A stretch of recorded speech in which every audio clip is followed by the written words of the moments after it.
आज प्रहार आपण क्रांती संघटनेच्या वतीनं 5% निधीसाठी महानगरपालिका इचलकरंजीला निवेदन देण्यात आलं की त्यांनी गेले महानगरपालिका झाल्यापासून फक्त आम्हाला 5% दिव्यांग 5% निधी हा ग्रामपंचायतीपेक्षाही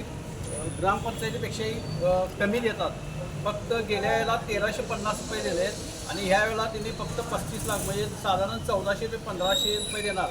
तर महानगरपालिका ही शासनाने काढलेल्या GR नुसार कोणतेही 5% निधी देत नाही. ह्याला आमचा पूर्ण विरोध आहे आणि आम्ही 35 लाख रुपये जे त्यांनी वाटप करणार आहे ते आम्ही घेणार नाही. कारण आम्हाला जवळ साधारणतः इचलकरंजी महानगरपालिकेच्या मिळकतीचा जर विचार केला तर आपले मिळकतधारक इथं कारखानदार जास्त आहेत, परंतु इथं कृषी इंडस्ट्रीज पण आहेत, उद्योगधंदे मोठ्या प्रमाणात असल्यामुळं इथं महसूलही जवळजवळ साधारणतः 194 कोटीच्या आसपास झाला आहे. आणि त्या ह्याच्यात जर म्हटलं तर GR नुसार दिव्यांगांना जे शासनानं GR दिला आहे त्या GR नुसार एकूण उत्पन्नाच्या 5% म्हणजे 9 कोटी रुपये त्यांनी वाटप करायला लागते.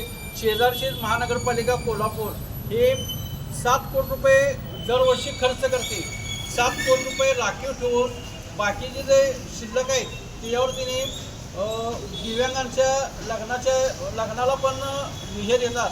परत जे दिव्यांग एखादा दगावला तर त्याच्या कुटुंबाला पण देतात आणि इथं घरकुलची पण सोय करून दिलेली आहे. परत ठिकठिकाणी जे दिव्यांग राहतात त्यांच्या उदरनिर्वाहासाठी केबिन सिस्टीम पण केलेल्या आहेत. तरी इतर महानगरपालिका फक्त नावाला ही महानगरपालिका झाल्या काय. माझ्यामध्ये नगर परिषदचं तिने जर ग्रामपंचायत केलं असतं तर आम्हाला निधी 5% मोठ्या प्रमाणात मिळाला असतं. जर आता आम्ही आज निवेदन देऊन थांबणार नाही तर आम्हाला जर तिने 8 दिवसात त्याच्यावर काय म्हणणं जर दिलं नाही आणि आम्हाला जो GR नुसार 5% निधी हा साधारणतः 8 ते 9 कोटी रुपये त्यांनी द्यावं लागतोय. जर त्यांनी दिलं नाही तर आम्ही अन्नत्याग आंदोलन 14 ऑगस्टला बेमुदत करणार आहे.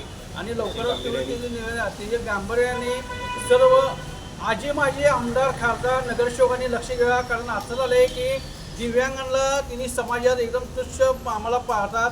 तर आम्ही गेल्याला एक दणका दिला आहे. आम्ही सांगून ज्या आमदारांनी जे आता आमदार जे निवडून आले आहेत त्यांना आम्ही गेल्याला सांगितलेलं जर तुम्ही आमची कामं करत असाल तर तुम्हाला 55,000च्या पुढे निवडून आणतो आणि आम्ही शब्दाला जाणलो आहे. त्या पद्धतीने आमदारांनी पण काम केले आहेत, आम्ही नाही म्हणत नाही. इथं IGMमध्ये दिव्यांगांना सर्टिफिकेटची तिने सोय केली काय. तसंच आता चालू जे महानगरपालिकेची निवडणूक आहे, पहिला महापौर होणार आहे. पहिला महापौर जो कोण होणार आहे त्याला आम्हाला एक कळकळीची विनंती आहे, दिव्यांगांची कामं करा. जसं तुम्ही घरोघरी जाऊन पाया पडून मतदान मागताय तसं दिव्यांगांना जर एखादा गल्लीत जर सर्वे केला तर प्रत्येक भागामध्ये जवळ 250 ते 300 दिव्यांग आहेत.